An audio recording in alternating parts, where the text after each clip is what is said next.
笑咩畜生，你都係中國人。咁跟住就咧不斷咁俾人惡搞，就俾人惡搞成為笑咩畜生，你都係民建聯啊！笑咩畜生，你都係韓國人，係嘛？笑咩畜生，你都係建制派，係咪？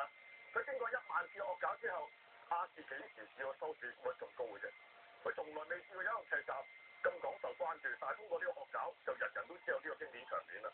咁所以咧，其實咧呢個咧越過咗版權持有人咧，佢將呢個侵權刑事化咧係絕對唔合理嘅。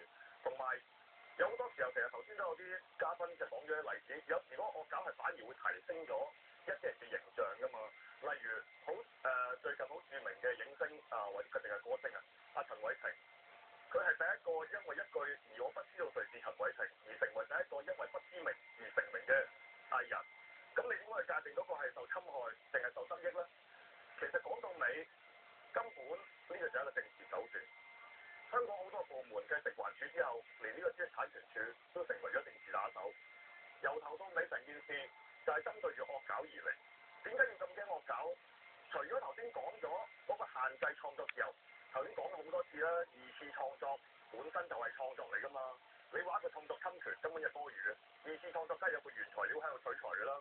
好啦，關於言論自由，政府根本就係害怕網絡上邊好多惡搞嘅作品能夠造成好強大嘅民間凝聚力。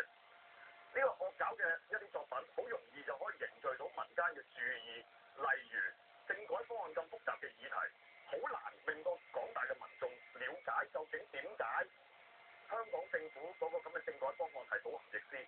但係經過惡搞之後，只要將曾特首同埋所有管治班子擺上加勒比海盜嗰條賊船上邊，一齊拆船起鬧，所有人就明白晒啦。因為佢有咁高咁強大嘅民意力量凝聚力，所以政府就係害怕呢一種嘅凝聚力凝聚到民間力量。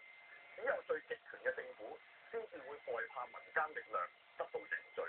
又例如之前嘅替補方案或者遞補方案咁複雜嘅機制，冇人能夠明白。